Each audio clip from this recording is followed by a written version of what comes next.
Salut, te voici actuellement sur la chaîne YouTube Snapstar. Sur cette chaîne, tu retrouveras tous les plus gros clashs de Snapchat et tous les plus gros buzz du moment. Surtout, n'hésite pas à t'abonner tout en activant la cloche des notifications pour ne rien rater du contenu exclusif de cette chaîne. Et oui, sur cette chaîne, tu retrouveras du contenu qui n'est disponible nulle part ailleurs. Sur ce, je te laisse avec la vidéo. Bon visionnage.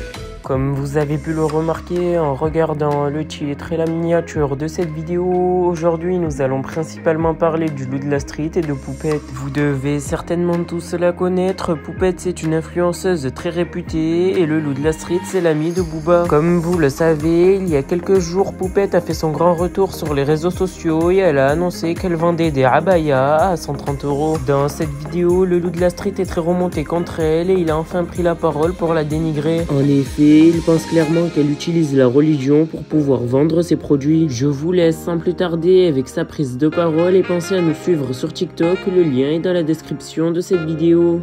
Salam la mif, bien quoi la famille, tranquillou, j'espère que vous allez bien. La sœur à Poupette qui vend des abayas 130 €. Tiens, comme c'est bizarre, juste avant le ramadan. Mais putain, 130 € la abaya, c'est pourquoi? C'est pour prier dans la mosquée des Marseillais contre le reste du monde? T'es au premier rang. Tu fais un tarawih à côté de Maëva Guénam et de Thibaut. T'es comme ça.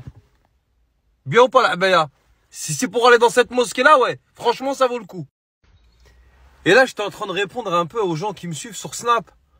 Même les non-musulmans ont capté votre vice. C'est pour vous dire. Même les non-musulmans m'ont dit, non, mais attends, le loup, je me suis pris la même pour 20 € à Marrakech. Et en plus, elle était 10 fois plus belle.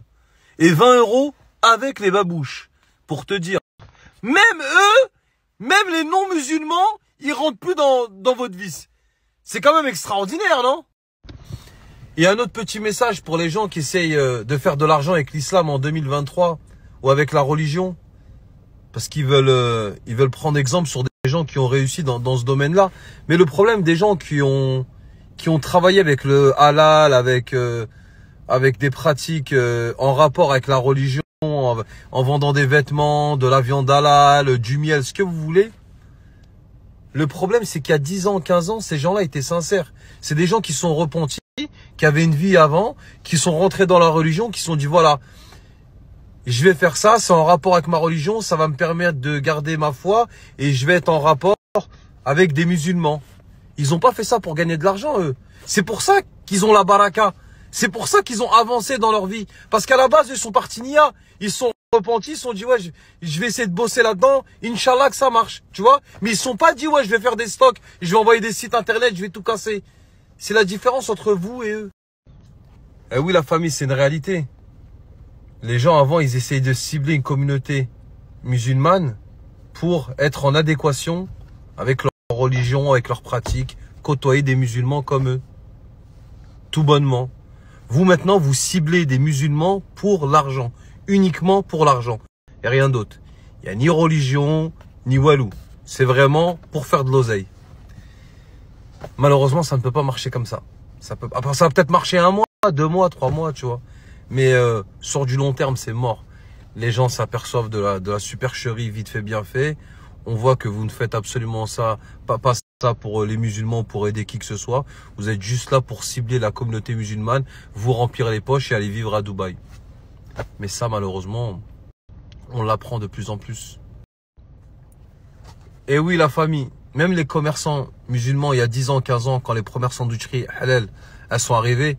Je sais pas si pour les anciens qui se souviennent, quand les premières sandwicheries sont arrivées, les frères qui avaient à la caisse, comment ils étaient gentils. Ils nous parlaient de religion. Ils nous parlaient de respecter nos parents, que c'était important. S'il nous manquait les 1 € ou la 1,50 € pour avoir une canette ou des frites en plus, ils nous les offraient. Ils nous disaient, c'est pas grave si t'as pas la prochaine fois. Et même si la prochaine fois t'as pas, c'est pas grave. Ça va, t'as bien mangé. Allez, salam alaikum, Inch'Allah, la prochaine. Ils nous parlaient jamais d'oseille. Les commerçants musulmans en 2023, ils te parlent tous de 4 fois sans frais. La carte bleue, elle va passer ou pas? Ouais, t'inquiète pas, Dan, on va faire des 2A pour que ça passe. Ils te parlent que d'oseille. Que d'oseille, cousin. Après, voilà, hein, tous les commerçants ne sont pas comme ça. Hein. Je suis obligé de le dire, ça. Tu vois, je suis obligé de le placer. Il y en a. Sur 1000. Il y en a 4 ou 5 qui sont pas comme ça. Ah, on rigole, mais la famille, c'est une réalité. Hein. Wallah qu'avant, c'est pour de vrai, je m'en rappelle. les frères qui avaient les sandwicheries, comment ils étaient gentils, c'était un truc de ouf. Ça n'a rien à voir avec les gens maintenant qui utilisent le halal ou l'islam pour vendre des produits. Hein. Avant, tu sentais, on dirait que c'était un mec de ta famille, le mec. Je te jure. Salam frérot, ça va? Tu vas bien? Ça fait longtemps. Ouais, j'ai ouvert la sandwicherie là. Ton frère, ta mère, tout le monde va bien? Alhamdoulilah, ça se passe bien à la maison? Ça va, alhamdoulilah. Ah bah machallah, ça fait plaisir. Wallah, il discutait avec toi pendant 1 heure. Maintenant, tu rentres, même ta famille vient de mourir dans un accident de poids lourd. Le mec, il te connaît. Salam alaikum frérot, ça fait longtemps. T'as vu le nouveau cheeseburger ou pas? Bacon fumé qui nous vient du Kentucky, halal. Ah, il est magnifique, je te le conseille de prendre. 1 euro, t'as la boisson en plus. Régale-toi, on parlera de tes problèmes après. Tu payes quand? Moi aussi, je crois que je vais faire du commerce islamique. Là, par exemple, le ramadan arrive et c'est aussi la période du ski. Je vais faire un site internet et je vais vendre des abayas et des djellabas pour le ski. Vous pensez que ça peut marcher ou pas? Avec le code promo ZZ. En référence à ZZ dans les bronzés font du ski. Ou Christiane. Christiane, l'esthéticienne! Elle aussi a le droit de mettre une djellaba halal pour aller skier. Qu'est-ce que vous en pensez? Allez, j'y pense et je reviens vers vous. J'ai déjà la musique pour rentrer sur le site. Ça y est. Oh, je me vois déjà là, avec ma djellaba islamique sur les pistes de ski. Ah ouais, hein, on est loin du SDF de 47 ans annoncé en première instance, j'ai envie de vous dire. Et oui, il faut tout pour faire un monde. Une fois, j'avais parlé avec une meuf sur Snap. Elle m'a dit, ouais, elle m'a dit, le loup, il m'est arrivé un truc de ouf. Je lui ai dit, ah ouais, qu'est-ce qui t'est arrivé? Elle m'a dit, je suis marié depuis 7 ans et tout. Elle m'a dit, franchement, je m'attendais pas à ça. Elle m'a dit, mon mec m'a trompé. Elle m'a dit, mec de cité et tout. Je me suis marié avec lui, il travaille et tout, il fait la prière. Je lui ai dit, ah ouais et tout. Mais j'ai dit, alors, ça arrive à tout le monde. Elle m'a dit, il m'a trompé avec un mec. Je lui ai dit, ça, c'est vrai que c'est moins commun. Mais il y a énormément de mecs de cité qui font les voyous, qui font les tueurs, qui font les mecs terrains, nanani nanana, et qui font des parties de jambes en l'air avec des hommes plus âgés le soir. Hein. Il y en a de plus en plus. Hein. Ils se cachent. Bon, ils s'assument pas. Mais il y en a. Et il y en a de plus en plus. Et des histoires comme ça nous montrent que ça existe vraiment. Bah oui, il y en a plein. Les mecs, ils font les voyous, ils font les trucs. C'est pour ça que moi, au moins, tu vois, le mec, quand il est gay, il s'assume. Il dit qu'il est gay. Il est là, il n'a pas de tabou, il n'a pas de secret. Il assume pleinement sa sexualité. Mais il y a plein de mecs de cité qui font des choses avec des hommes qui se cachent. Et ça arrivait plein de fois. Hein. Plein de fois, des mecs qui ont dit, hey, écoute, hein, hey, toi là, t'arrêtes de faire la racaille avec moi, sinon je raconte tout. Hein. Tout, je dirai tout sur le zizi. Ils sont vite calmés. Parce qu'ils n'assument pas. Mais il y en a plein. Des mecs, wesh, qui font les kairas, qui se retrouvent le soir avec des hommes. Allez, joue au voyou. Comment tu parles dans ta cité? Bicrave, wesh, nique ta mère. Wouhou. Ils font des jeux bizarres. Il y en a. Ils se cachent, mais il y en a.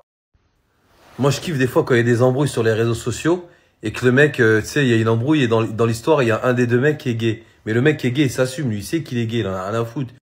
Comme je l'ai dit, il vit pleinement sa sexualité, il en a rien à foutre. Mais le mec en face fait le mec de cité Kaira, fait croire qu'il a un hétéro, macho, etc. alors qu'il a des relations avec cette personne-là. Tu vois? Mais l'autre, comme il s'assume pleinement, il en a rien à foutre, il commence à lui lancer des « Eh, tu me menaces pas, hein? T'arrêtes de jouer au con, sinon je raconte tout, hein? Eh, monsieur la racaille, hein? Ce qu'on a fait, c'est pas très hétéro tout ça, hein mon petit chat? » Et là, les mecs, généralement, ils ferment leur gueule pendant 10 ans, ou sinon ils disent « Ouais, l'écoutez pas, c'est un fou. » Ouais, ils sont pas si fous que ça, hein. Je vous le dis, hein. Il y en a beaucoup qui disent la vérité. Donc voilà la famille, hein. Prenez soin de vous, je vous dis à tout à l'heure. Dédicace à tous les mecs qui ont fait des trucs bizarres, qui font les machos, mais qui n'assument pas. Hein. Dédicace à ceux qui assument aussi. Wouhou! Oh, j'assume. Franchement, au moins eux, ils assument. Tu vois? Ils assument, ils le disent. Mais qu'est-ce qu'il y a comme petit filou qui n'assume pas? Vous assumez pas, hein. Bien ou quoi la famille? Tranquillou, j'espère que vous allez bien. Moi, alhamdoulilah, ça va. La famille, on vient de voir dans les journaux que un SDF de 47 ans s'est constitué prisonnier. Il dit que c'est lui qui était dans la voiture avec Pierre Palmade. Moi, personnellement, j'y crois pas. Après, tout est possible dans la vie, hein, mais j'y crois pas. Même à mon avis, les policiers qui sont sur l'enquête, ils doivent se dire moyen le topo, hein. Hein. Pierre Palmade qui passe la soirée avec un SDF de 47 ans, ouais, pas très excitant tout ça, hein. Je pense qu'ils vont pas tarder à mettre la main sur Mamadou et Karim et qu'on aura la vraie version des faits. Hein, qu'est-ce que vous en pensez? Oui, on était chez lui, d'abord on dansait sur YMCA. Et puis Pierre tout d'un coup nous a dit « Allez les gars, éclatez-vous, mais surtout, éclatez-moi » Ça déjà, c'est beaucoup plus plausible comme scénario. Bah oui la famille, on passe d'une première version que ce monsieur était avec 2 escort boys. Merci à toi d'avoir visionné cette vidéo et surtout n'hésite pas à liker la vidéo et à nous donner ton avis dans l'espace commentaire. Sur ce, on se retrouve dans une prochaine vidéo. Peace.